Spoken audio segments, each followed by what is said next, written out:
Orient bell tiles studio से आप देख रहे हैं एबीपी न्यूज।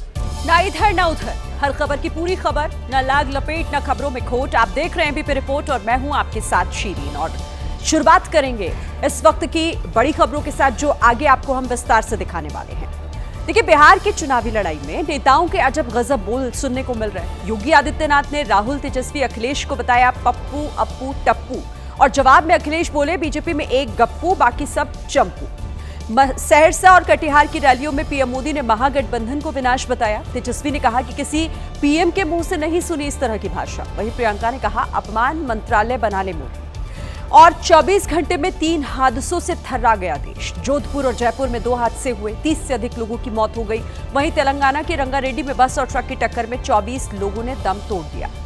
अफगानिस्तान में आए विनाशक भूकंप के बीच अमेरिकी राष्ट्रपति डोनाल्ड ट्रंप का पाकिस्तान पर बहुत बड़ा दावा। बोले पाकिस्तान के परमाणु परीक्षण की वजह से भूकंप के झटके आ रहे हैं।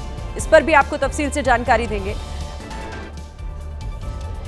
अब विस्तार से आपको खबरें दिखाते हैं। देखिए, जयपुर उस वक्त सनसनीखेज वारदात से दहल उठा जब एक बेकाबू डंपर 300 मीटर तक 40 से अधिक गाड़ियों को टक्कर मारते हुए बढ़ता रहा। इस खतरनाक हादसे में 13 लोगों की मौत हो गई, जबकि कई की हालत अभी नाजुक है। हादसा ऐसा जिसको देखकर ही दिल दहल जाए। जयपुर के लोहा मंडी में बेकाबू डंपर का कोहराम देखिए। रफ्तार का ऐसा कहर जिसने पूरे जयपुर में हाहाकार मचा दिया। इस डंपर के सामने जो कुछ भी आया वो अपने साथ ले गया। जिस तरह सीसीटीवी में बाइक सवार इसकी चपेट में आया, ठीक इसी तरह करीब 40 छोटी बड़ी गाड़ियां जो कुछ भी उसके सामने आई उसने सबको कुचल दिया। हादसे के बाद की तस्वीरें और भी ज्यादा भयानक है। लोहा मंडी में चीख पुकार मच गई। हर तरफ लाशें और टूटी फूटी गाड़ियां दिखी। तस्वीरें इतनी भयानक है जिसको दिखाया नहीं जा सकता। पूरी सड़क पर खून बिखरा हुआ है। पुलिस ने आरोपी डंपर ड्राइवर को गिरफ्तार कर लिया है, जिसका दावा है कि डंपर का ब्रेक फेल हो गया था। मान भी लें कि डंपर का ब्रेक फेल था, लेकिन इस दौरान न उसने हॉर्न बजाया न एक्सीलरेटर से पैर हटाकर स्पीड कम करने की कोशिश की। आरोप है कि आरोपी ड्राइवर शराब के नशे में था।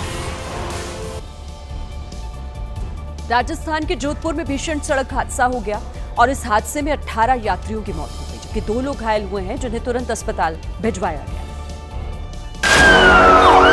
ये हादसा तब हुआ जब फलोदी में यात्रियों से भरी एक मिनी बस सड़क किनारे खड़े ट्रक से टकरा गई। टक्कर इतनी भीषण थी कि मिनी बस के परखच्चे उड़ गए। हादसे के बाद वहां हड़कंप मच गया। हादसे की जानकारी मिलते ही पुलिस मौके पर पहुंच गई और एम्बुलेंस के जरिए घायलों को अस्पताल पहुंचाया गया। बताया गया कि 11 के दिन महिलाएं धार्मिक यात्रा पर कोलायत गई हुई थी और लौटते वक्त ये हादसा हो गया, जिसमें कई लोगों की मौके पर ही मौत हो गई। जेसीबी मशीन की मदद से बस में फंसे यात्रियों को बाहर निकाला गया, तो वहीं कुछ घायलों को ग्रीन कॉरिडोर बनाकर जोधपुर के अस्पताल पहुंचाया गया। राष्ट्रपति और प्रधानमंत्री समेत कई राजनीतिक हस्तियों ने इस हादसे पर गहरा दुख जताया।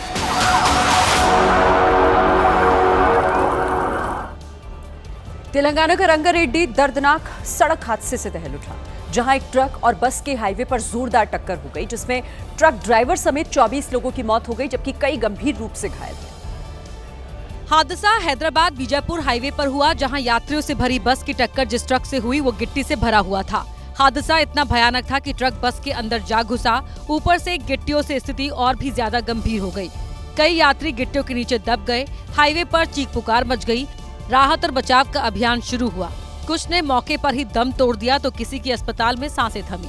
कई अभी भी जिंदगी और मौत की जंग लड़ रहे हैं। हादसे पर पीएम मोदी ने भी दुख जताया और पीएम रिलीफ फंड से मृतकों के परिजनों को 2 लाख और घायलों को 50,000 रुपए के मुआवजे का ऐलान किया है। देखिए, सड़क पर अक्सर ऐसे ड्राइवर गाड़ी लेकर निकल आते हैं जिनको सही तरीके से ड्राइविंग नहीं आती। ऐसे ड्राइवर अपने साथ साथ दूसरों की भी जान खतरे में डाल देते हैं। ऐसी ही एक हैवी ड्राइवर ने केरल के मलपुरम में सड़क पर बवाल काट दिया। हादसे पहले महिला बड़े आराम से कार के पास पहुंची, फिर दरवाजा खोला और कार स्टार्ट की। इसके बाद उसने दाएं बाएं देखे बगैर कार दौड़ा दी। इसके बाद जो हुआ वो आप देख ही रहे हैं। ठीक ऐसी ही घटना केरल के दूसरे इलाके से भी सामने आई, जहां रेड लाइट पर आगे निकलने की जल्दबाजी एक कार वाले को महंगी पड़ गई। वीडियो में सभी गाड़ियां एक लेन में खड़ी दिखी। ग्रीन लाइट होते ही जब गाड़ियां आगे बढ़ी तो लाल कार के ड्राइवर ने लेन तोड़कर आगे भागने की कोशिश की, लेकिन तभी पीछे से आ रही बस ने उसे टक्कर मारी। दोनों ही हादसों में गनीमत ये रही कि गाड़ियों की रफ्तार बहुत तेज नहीं थी, जिसकी वजह से दोनों कारों के ड्राइवर को चोट नहीं आई। तेज प्रताप यादव ने जब से अपनी नई पार्टी बनाई है वो लगातार अपने भाई और आरजेडी नेता तेजस्वी यादव पर फायर है, लेकिन अब तेज प्रताप यादव के निशाने पर राहुल गांधी भी आ गए हैं। राहुल गांधी लगातार महागठबंधन के प्रत्याशियों को जीत दिलाने के लिए बिहार में रैलियां कर रहे हैं, लेकिन तेज प्रताप यादव कहते हैं कि इससे कुछ होने वाला नहीं। तेज प्रताप यादव तो यहां तक कह रहे हैं कि राहुल मछली पकड़ते रह जाएंगे और उनके साथ कुछ नहीं आएगा। राहुल गांधी का काम है मोटरसाइकिल चलाना, फटफटी चलाना, आप पॉल्यूशन फैलाना, आप मछलियाँ पकड़ते रह जाएंगे जिंदगी भर, और देश चला जाएगा अंधकार में। रोजगार का बात करेंगे, रोजगार मिल ही नहीं रहा है। जिलेबी छानने से, मछली पकड़ने से वही जानेंगे। उनको रसोईया होना चाहिए था, नेतागिरी में कहाँ आ गए। देखिए, तेज प्रताप यादव और तेजस्वी यादव के बीच चल रही खटपट का जो असर है वो अब समर्थकों में भी दिख रहा है। बिहार के हाजीपुर में जनशक्ति जनता दल के उम्मीदवार चुनाव प्रचार कर रहे थे तो आरजेडी कार्यकर्ता ने उनका विरोध किया।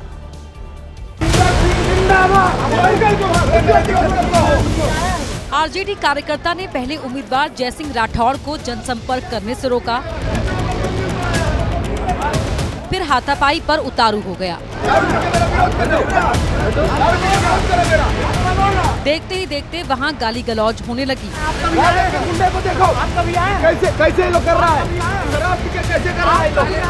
बवाल तब और बढ़ा जब युवक ने तेज प्रताप यादव मुर्दाबाद और आरजेडी उम्मीदवार रविंद्र सिंह जिंदाबाद के नारे लगाए।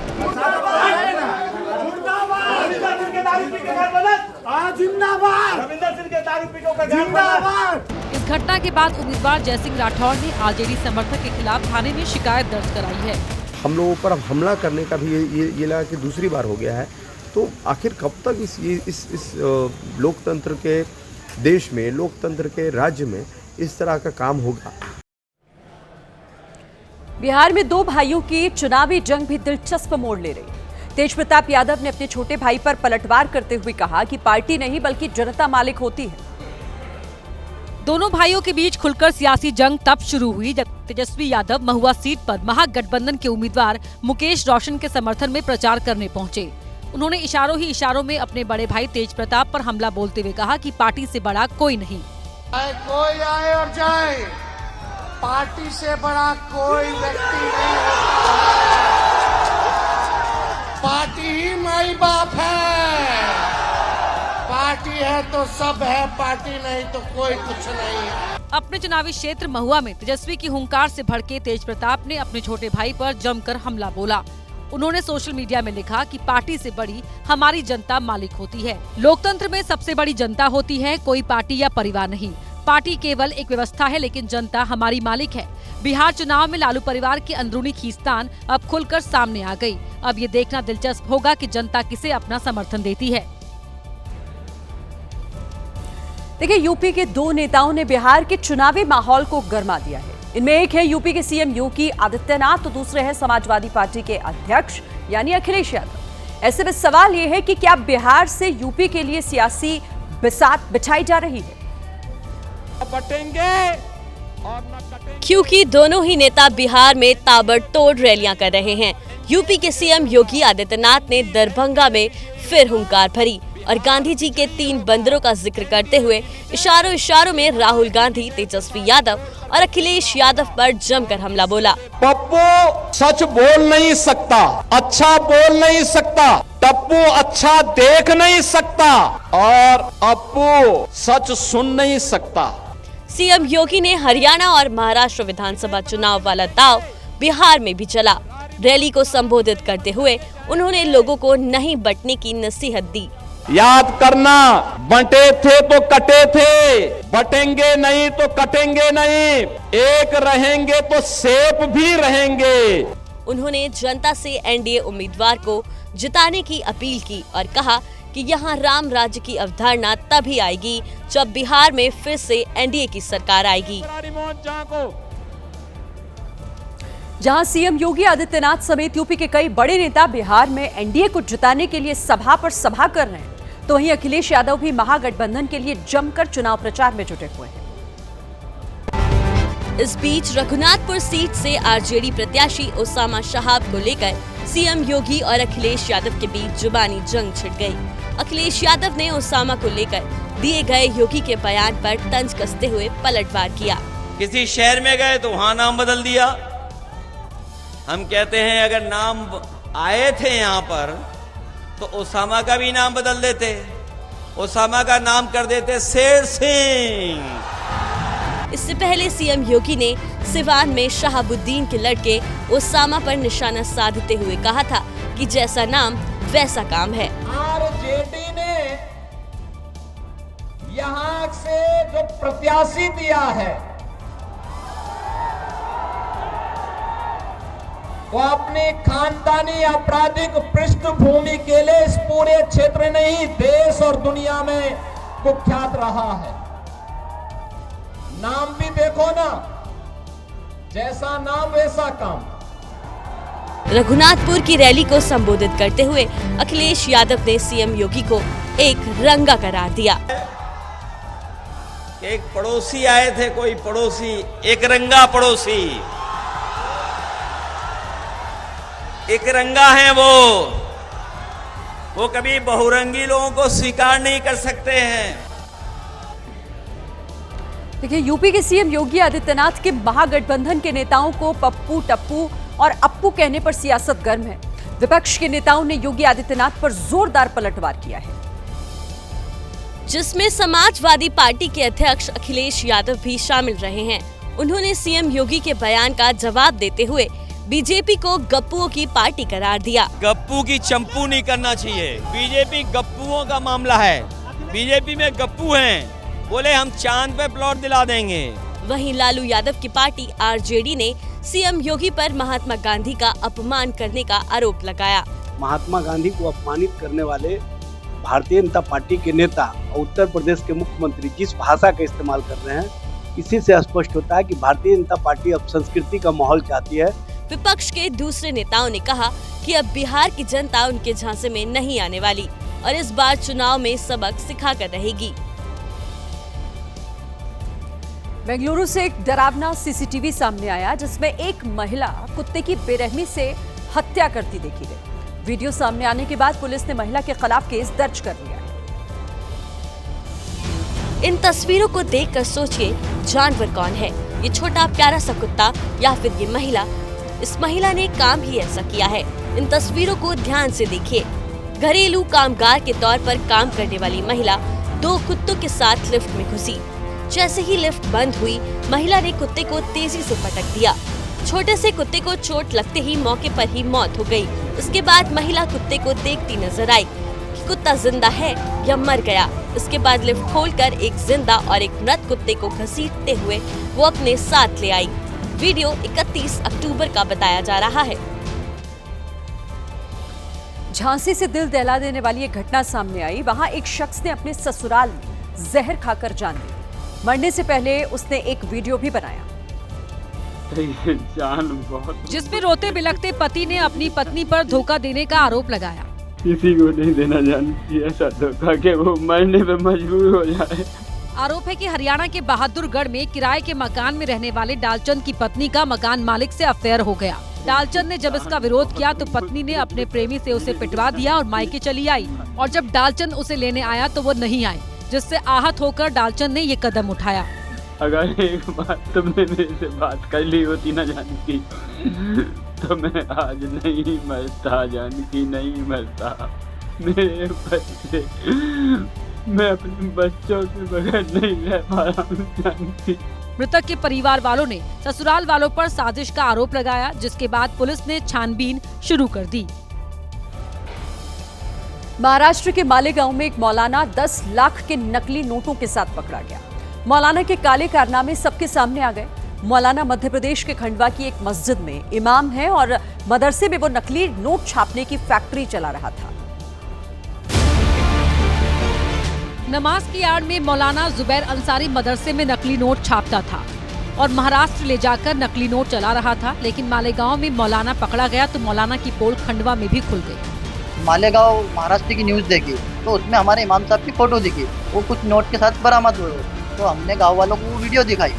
मौलाना जुबैर अंसारी न्यूज की सुर्खियां बना तो गांव वालों ने खंडवा पुलिस को सूचना दी, जिसके बाद पुलिस ने मदरसे में छापा मारा तो यहां भी नकली नोटों का भंडार मिला। जहां मदरसे में इमाम का काम करता था वहां पर सर्चिंग की गई। सर्चिंग के दौरान उनको लगभग अभी तक 19 लाख की काउंटिंग हुई है।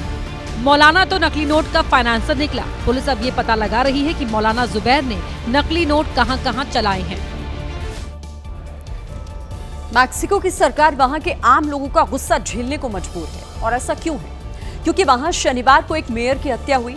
अब लोगों का आरोप है कि सरकार की भी उसमें भूमिका है। ड्रग कार्टेल के खिलाफ आवाज उठाने वाले मेयर की हत्या के बाद मोरेलिया में मेक्सिको की सरकार के महल पर धावा बोला गया।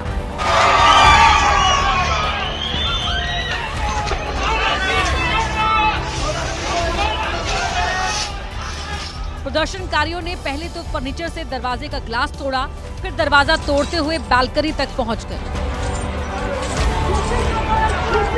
बालकनी से भी सामान फेंकने का काम चालू था। टेबल के साथ कुर्सी भी नीचे भेज दी गई। प्रदर्शनकारियों को रोकने के लिए आई पुलिस ने उन्हें पैरों तले दबाकर कंट्रोल करने की कोशिश की। प्रदर्शन कर रहे लोगों का आरोप है कि सरकार ड्रग कार्टेल से जुड़े लोगों से मिली हुई है। बिहार में चुनावी जनसभा के दौरान एनडीए के दो बड़े नेता मंच पर ही गिर गए। खगड़िया जिले के परबत्ता में जनसभा करने गए चिराग पासवान और देवेंद्र फडणवीस की कुर्सियां टूट गई थी। कुर्सी टूटते ही दोनों नेता गिरते हुए दिखाई दिए। इससे पहले कि नेताओं को शेर बताकर उन्हें मंच पर एडजस्ट करवाया जाता, उससे पहले ही कुर्सी ने अपना काम कर दिया। मंच पर गिरने से पहले सभी नेताओं ने हाथ पकड़कर एनडीए की मजबूती को दर्शाने की कोशिश की। गिरने के बाद भी फडणवीस और चिराग मुस्कुराते ही रहे और तय समय अनुसार प्रचार किया। राजनीति में कभी कभी एक बयान सब कुछ बदल कर रख देता है। कुछ ऐसा ही हुआ है मध्य प्रदेश के पर्यटन मंत्री धर्मेंद्र सिंह लोधी के साथ। उन्होंने बिहार शराबबंदी पर ऐसा बयान दे दिया कि उनका बयान उनकी ही पार्टी के लिए अब मुसीबत बन गया है। आपको शराब बंद करवाना है। क्योंकि मध्य प्रदेश के पर्यटन मंत्री धर्मेंद्र सिंह लोधी ने शराबबंदी वाले बिहार में शराब माफिया राज का दावा किया। धर्मेंद्र लोधी ने ये कहकर बिहार की सियासत में हलचल मचा दी कि बिहार में एक फोन करने पर शराब मिल जाती है। अभी मैंने पता किया, बहुत सारे लोग गए थे बिहार प्रचार में, तो मैंने उनसे पता किया कि वहाँ भाई शराबबंदी लागू है। तो उन्होंने कहा कि शराबबंदी तो हो गई है, लेकिन अब शराब माफिया जो है घर घर शराब पहुंचाने लगे हैं। फोन करो घर पे शराब आ जाती है। धर्मेंद्र सिंह लोधी के इस बयान से न सिर्फ सियासत गर्मा गई, बल्कि अब उनकी अपनी सरकार भी सवालों के घेरे में है। मध्य प्रदेश में स्वास्थ्य सेवाओं की लापरवाही ने एक और मरीज की जान ली। मामला गुना के म्याना इलाके का है, जहां एक शख्स को सीने में दर्द के बाद अस्पताल पहुंचाया गया, लेकिन डॉक्टर्स ने गुना के लिए रेफर कर दिया। जिसके बाद परिजनों ने 108 एम्बुलेंस को कॉल किया। करीब 1 घंटे के बाद एम्बुलेंस पहुंची और मरीज को लेकर गुना के लिए रवाना हो गई। लेकिन कुछ दूर जाने के बाद ही एम्बुलेंस का टायर पंक्चर हो गया। हैरानी की बात ये रही कि एम्बुलेंस में स्टेपनी भी नहीं थी। करीब 45 मिनट बाद दूसरी एम्बुलेंस आई। इस बीच मरीज की तबीयत बिगड़ती गई और अस्पताल पहुँचते पहुँचते उसकी मौत हो गई। टायर पंक्चर हो गया, इस कारण की डेट नहीं तो टाइम पे आ जाते ना, एम्बुलेंस टाइम पे आ जाती तो कोई दिक्कत नहीं हुई। इस घटना के बाद मृतक के परिवार वालों ने स्वास्थ्य विभाग पर लापरवाही का आरोप लगाया। वहीं मामले की जानकारी के बाद कलेक्टर ने जांच के आदेश दिए। इस बीच तेजस्वी यादव और असदुद्दीन ओवैसी के बीच तीखी जुबानी जंग छिड़ गई है। तेजस्वी ने ओवैसी को एक्सट्रीमिस्ट बताया, जिस पर एआईएमआईएम के अध्यक्ष असदुद्दीन ओवैसी ने करारा पलटवार किया है। दोनों नेताओं में जुबानी जंग की शुरुआत तब हुई जब एक इंटरव्यू के दौरान तेजस्वी यादव से महागठबंधन में ओवैसी को शामिल नहीं करने पर सवाल पूछा गया, जिसके जवाब में उन्होंने कहा कि महागठबंधन में एक्सट्रीमिस्ट यानी चरमपंथी की जगह नहीं है। तेजस्वी के इस बयान पर पलटवार करते हुए ओवैसी ने उन्हें एक्सट्रीमिस्ट को अंग्रेजी में लिखने की चुनौती दे डाली। क्या कहा उसने? ओवैसी एक्सट्रीमिस्ट है, चरमपंथी है, इंतहा पसंद है, दहशतगर्द है। आप बताइए हमको, हम तेजस्वी को बोलेंगे बाबू एक्सट्रीमिस्ट को तुम जरा अंग्रेजी में लिख के बता दो। असदुद्दीन ओवैसी यही नहीं रुके, उन्होंने हमला जारी रखते हुए तेजस्वी को पाकिस्तान से मोहब्बत करने वाला करार दिया। कानपुर देहात की एक प्लास्टिक फैक्ट्री में भीषण आग लग गई। इस दौरान आग इस कदर फैली कि पूरी फैक्ट्री ही जलकर खाक हो गई। आग से करोड़ों के नुकसान की आशंका है।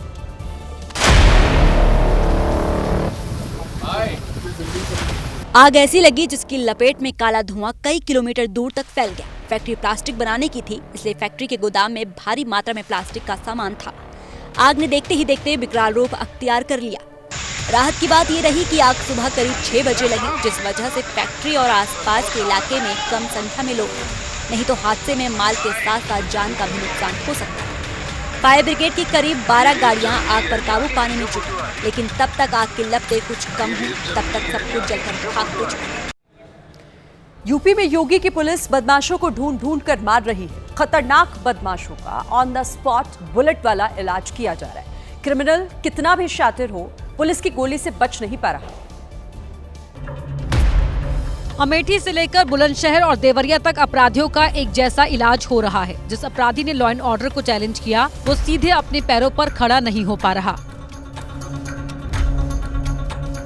पहले अमेठी के बदमाश और गौतस्कर सरताज और मोहम्मद मुस्तफा की चाल सीधी थी, लेकिन अपराध करने की सजा इन्हें ऐसे मिली है कि अब ये कूद कूद कर चल रहे हैं।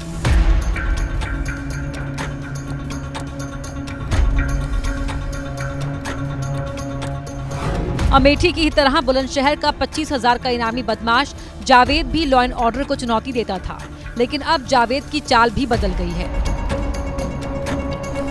जावेद ने पुलिस पर गोली चलाने की ऐसी गलती कर दी जो उसे नहीं करनी चाहिए थी, और नतीजा सामने है। यूपी के देवरिया में तो गैंगस्टर एक्ट में वांछित बदमाश राजेश यादव गौ तस्करी करता था, लेकिन अब ये बदमाश पुलिस के हत्थे चढ़ चुका है।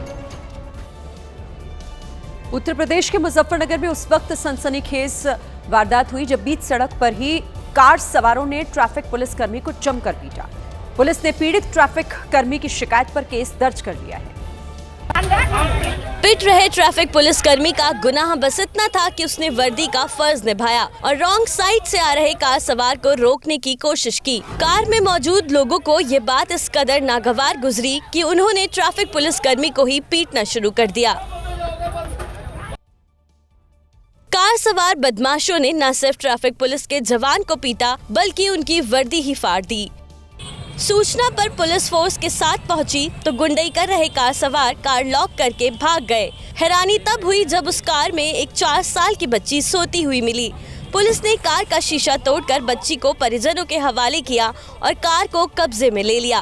पुलिस ने आरोपियों की तलाश के लिए कई टीमों का गठन किया है।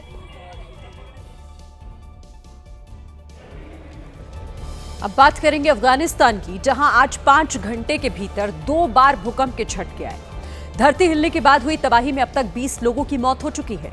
कई घायल अब भी जिंदगी और मौत की जंग लड़ रहे हैं। आधी रात आए भूकंप की तीव्रता रिक्टर स्केल पर 6.3 की थी। भूकंप अफगानिस्तान के उत्तर में मौजूद हिंदुकुश इलाके में आया। भूकंप की वजह से मस्जिद की दीवारें टूट गईं। अलग अलग हिस्सों से निकले पत्थरों का ढेर सामने कंपाउंड पर पड़ा था। मलबे के नीचे दबकर 20 लोगों की मौत हुई तो 300 से ज्यादा लोग घायल हो गए।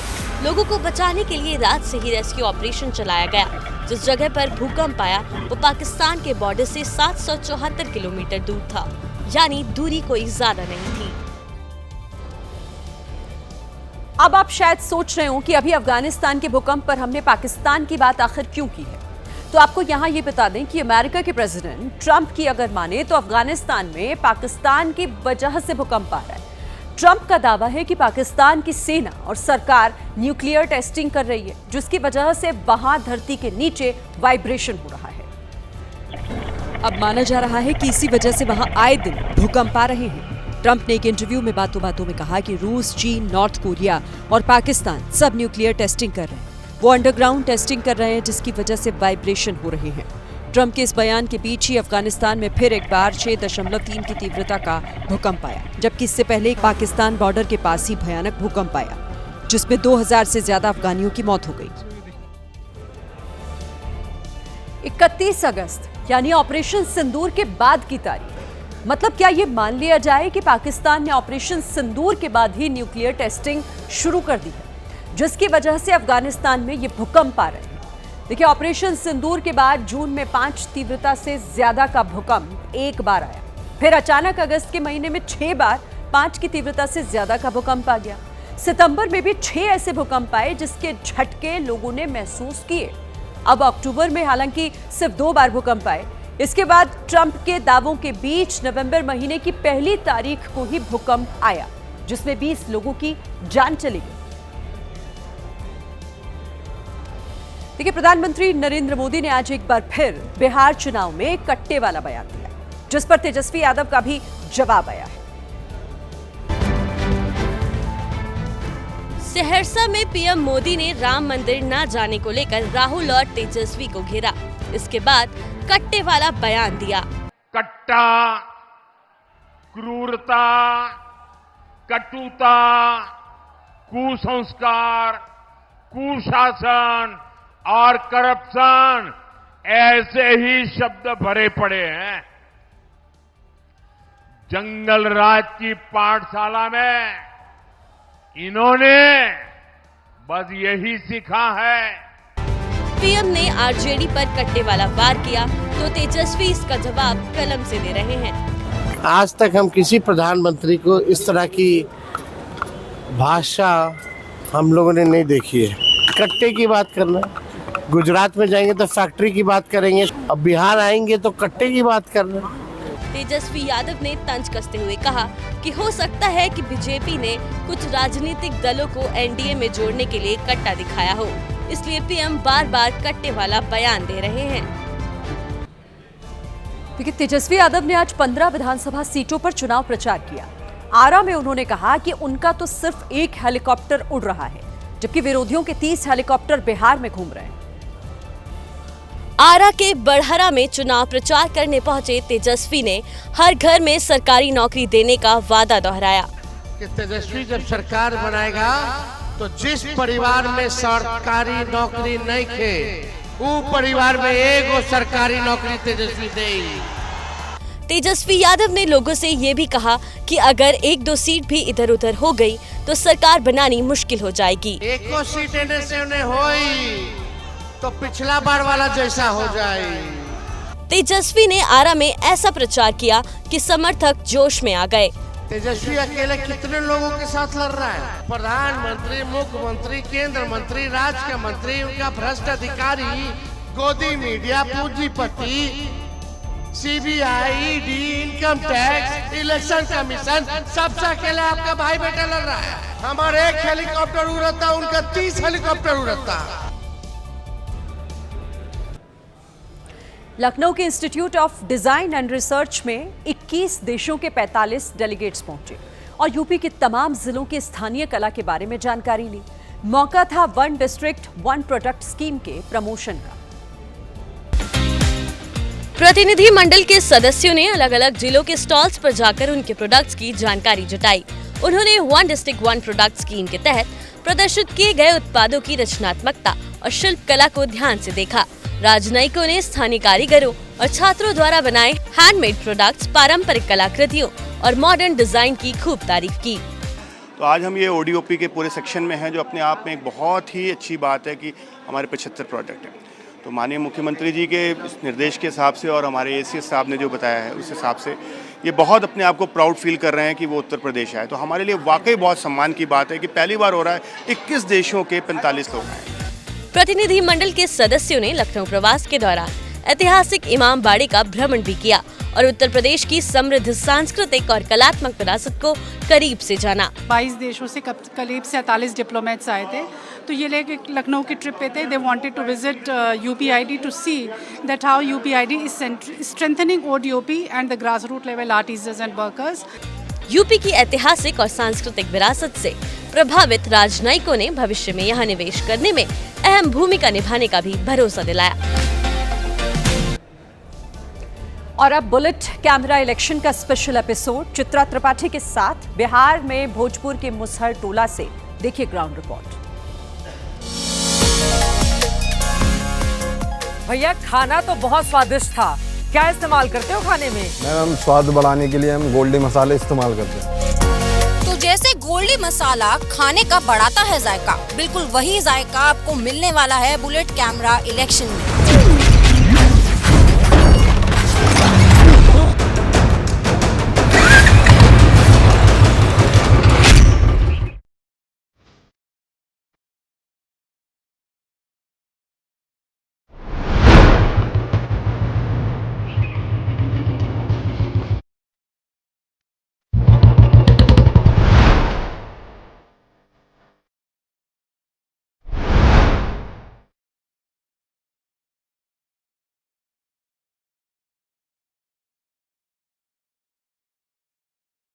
आज भी मुफस्सिरों में भयावह स्थिति है। 5 किलो राशन मिलता है सरकार की ओर से ना।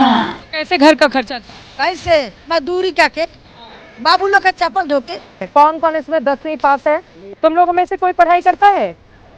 क्यों नहीं पढ़ाई करते? एक घर बनल बा प्रधानमंत्री आवास योजना में कहाँ पूरा खाता में जाता है पैसा, ये नहीं मैं तब डिटेल में आके खा जाता रहा।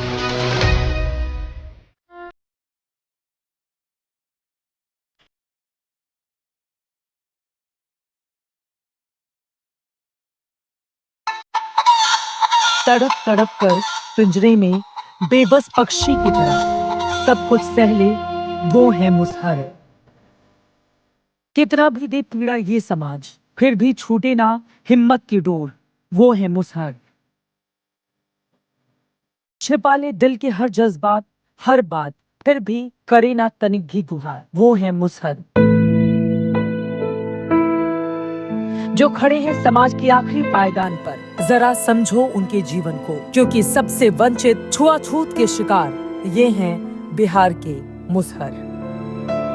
नमस्कार, बुलेट कैमरा इलेक्शन में आप सभी का बहुत बहुत स्वागत है। मैं हूं आपके साथ चित्रा त्रिपाठी। गरीबी, बदहाली, बेबसी, बदइंतजामी और तमाम बातों को अपने आप में समेटे बिहार के भोजपुर जिले का एक छोटा सा गांव, समाज के आखिरी पायदान पर खड़े उन लोगों का गांव जिनके नाम पर खूब सियासत होती है, जिनके नाम पर कई चेहरे सियासत की बड़ी बड़ी गद्दी पर जा पहुंचे, जिनके नाम पर कई योजनाएं कागज पर तकरीबन हर रोज बनाई जाती हैं, लेकिन पन्ने पर बनाई गई वो योजना जमीन पर आखिर पहुंचती क्यों नहीं? बिहार की सियासत बार बार बदलती रही, नेता रंग बदलते रहे, चेहरे बदले, कुर्सियां बदली, नारों के रंग भी बदले, लेकिन मुसहर समाज की तकदीर नहीं बदल पाई। आज हम इसी बात को जानने के लिए इनके बीच आ पहुंचे हैं कि इनका ये असहनीय दर्द आखिर क्यों इनके जीवन का हिस्सा बन गया है।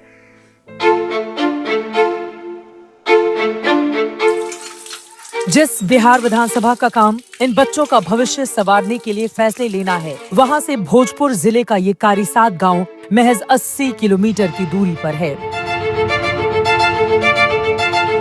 आजादी को 75 साल बीत गए, देश बदला, सियासत बदली, सड़कों ने आकार बदले, कच्चे रास्ते अब पक्के हो गए, गांव के घरों पर ईंट की दीवारें भी खड़ी हो गईं, पर मुसहर बस्ती का मुकद्दर अब भी वैसा ही है। आज भी इन्हें उनकी पहचान से नहीं, बल्कि मूस यानी चूहा खाने वाले समाज के नाम से जाना जाता है। वही टूटी झोपड़ियां, मुरझाए चेहरे, बच्चों की आंखों में अधूरी ख्वाहिशें, और वही माँ जिनके हाथों की लकीरें नहीं, मेहनत की दरारें बोलती हैं। वक्त आगे बढ़ गया, पर मुसहर समाज कहीं पीछे छूट गया।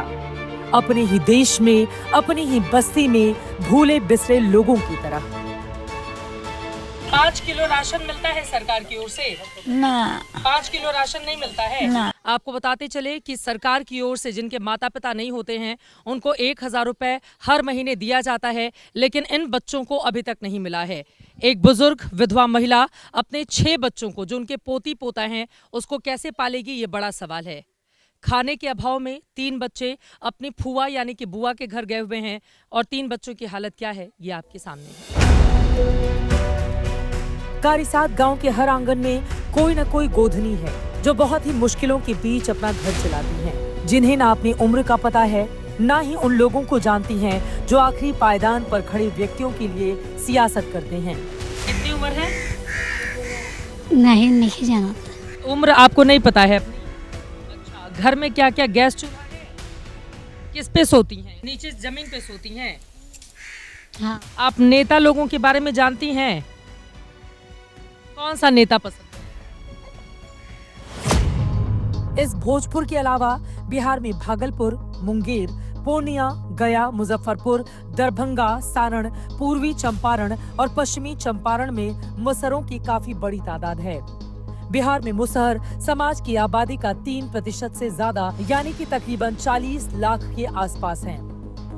18 साल पहले नीतीश कुमार ने दलितों के भीतर से महादलित वर्ग की पहचान बनाई और मुसहर समाज को उसका हिस्सा बनाया। इसी वर्ग से बिहार को पहला महादलित मुख्यमंत्री भी मिला, जीतन राम मांझी, जो आज केंद्रीय मंत्री हैं।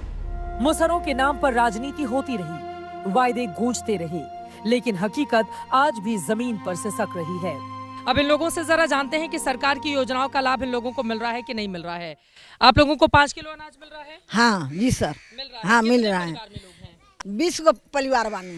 20 हाँ। और लेकिन मिल रहा है 30 किलो। हाँ। अच्छा, तो पूरा हाँ। अनाज क्यों नहीं मिल रहा है? हाँ ना। तो कैसे घर का खर्चा चलता है? कैसे मजदूरी करके, बाबू लोग का चप्पल ढोके। हाँ, बाबू लोग का चप्पल वह जाता नहीं जातू तो लात से मारता हूँ सर। कौन लात से मारता है? बाबू लोग और के मारे।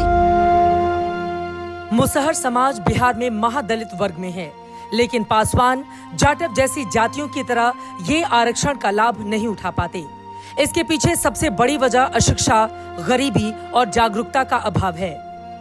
अगर इनको वास्तव में लाभ दिलाना है आरक्षण का, तो जिस तरह से पिछड़ी जाति में अति पिछड़ी जाति है और उसी तरह से इनको अनुसूचित जाति में अति पिछड़ी जाति करार दे करके आरक्षण का लाभ देना होगा।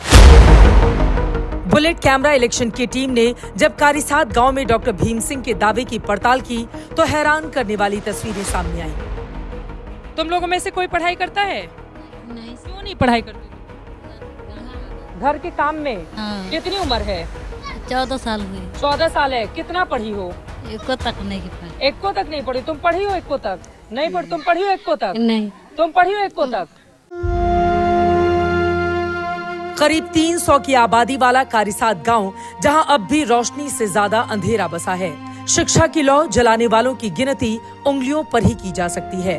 भानु हमारे साथ मौजूद हैं। आपको बताते चले, ये पूरे जितने लोग आप देख रहे हैं, इस पूरे इलाके में मुसहर समाज में इकलौते ही ऐसे हैं जिन्होंने BA पास की है। आपने कब पढ़ाई की? 2025 में पास किए हैं। अभी 2025 में BA कर लिए हैं। तो आगे पढ़ रहे हैं या छोड़ दिया आप? अभी एडमिशन नहीं कराया। एडमिशन नहीं कराए हैं। 10वीं पास किन किन लोगों ने की है? एक है विशाल। आप हो विशाल, इधर आओ। आप 10वीं पास कर चुके हो? हाँ। तो आगे पढ़ना है कि नहीं पढ़ना है? पढ़ना है। तो एडमिशन हुआ है नहीं हुआ? नहीं हुआ है। क्यों? नहीं करवाया। तो क्यों नहीं कराए हो? अभी बताओ क्या वजह है? पैसा कितना पैसा लगता है? में लग जाता है। कागज कलम से रिश्ता कितना जरूरी है, इसकी तस्वीरें देखिए, जहां लड़कियों की कम उम्र में शादी कर दी जाती है। कितने साल का है ये 2 साल हो गए। 2 साल हो गया। आप है 18 साल के। आपसे कितनी छोटी होंगी उम्र में? 1 साल। 1 साल। अच्छा, आप है 18 के, यानी कि 15 साल की उम्र में बच्चा हुआ है। और भी बच्चे? एक ही बच्चा है? एक ही बच्चा है। जागरूकता की कमी की वजह से आज भी कई कुरीतियों के बीच ये समाज जकड़ा हुआ है। मुसहर समाज में डोल कढ़ी एक प्रथा होती है। जैसा कि आपको मैंने पहले ही बताया कि 15 साल 16 साल की छोटी उम्र में इनका विवाह कर दिया जाता है। लेकिन विवाह के पहले की प्रथा ये होती है कि ये बच्चियां जहां पर शादी होने जा रही होती है वहां पर 3-4 दिनों के लिए भेज दिया जाता है और उसके बाद परिवार के लोग वहां पर जाकर विवाह संपन्न कराते हैं। लेकिन कई बार ऐसे भी मामले यहां देखने को मिले हैं जब डोलकढ़ी प्रथा के निर्वहन के दौरान अगर लड़की ज़्यादा समय के लिए रुक गई और वो गर्भवती हो गई तो कई बार ससुराल वाले जहां पर शादी होने वाली रहती है वो लोग मना कर देते हैं कि हमने तो कुंवारी लड़की से विवाह का प्रस्ताव रखा था, लेकिन अब गर्भवती कन्या से विवाह नहीं करेंगे। ये एक कुप्रथा भी है, कई सालों से चली आ रही है, लेकिन इसका निपटारा भी अब तक पूरी तरह से यहाँ नहीं हो पाया है। आजादी के बाद से मुसहर जाति सभी दलों पर बारी बारी भरोसा जताती रही, लेकिन जिस विकास की उम्मीद थी वो कितना पूरा हो पाया आपकी आंखों के सामने है। ये सामुदायिक केंद्र है। इसकी जर्जर अवस्था देखकर ये कहा जा सकता है कि 10 साल पहले इसको बनाया गया होगा। यहाँ पर जो पिलर हैं आप देख पा रहे हैं, 10 साल हो गए लेकिन इसके ऊपर की छत गायब है। मुसहर भारत के सबसे हाशिए पर खड़े समुदायों में से एक हैं। बिहार और उत्तर प्रदेश की धरती पर बसने वाला ये समाज कभी संगठित नहीं हो पाया और शायद यही उसकी सबसे बड़ी त्रासदी रही। महात्मा गांधी ने कहा था कि जब तक विकास समाज के आखिरी छोर पर नहीं पहुंचे तब तक वो विकास अधूरा है।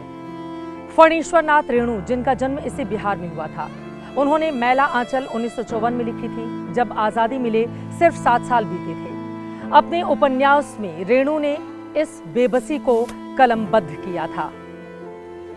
उन्होंने जो शब्द दिए, बताया कि समाज का सबसे तिरस्कृत तबका है ये, जो खेतों में मजदूरी करते हैं, चूहे पकड़कर खाते हैं और समाज के बाकी लोग उन्हें अछूत समझते हैं। वो तब का भारत था।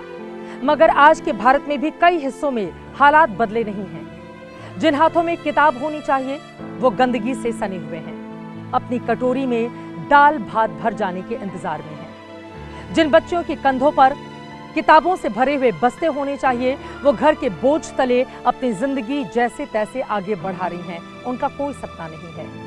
मुसहर समाज में भूख अब भी विरासत की देन है। दर्द वर्तमान को समेटे और आंखों के सामने भविष्य का अंधकार है।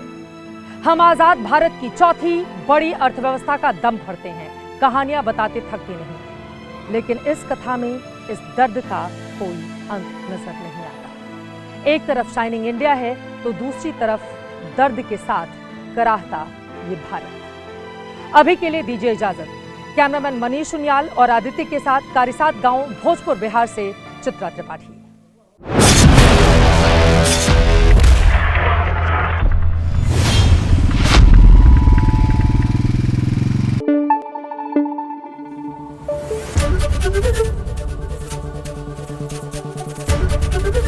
एबीपी न्यूज आपको रखे आगे।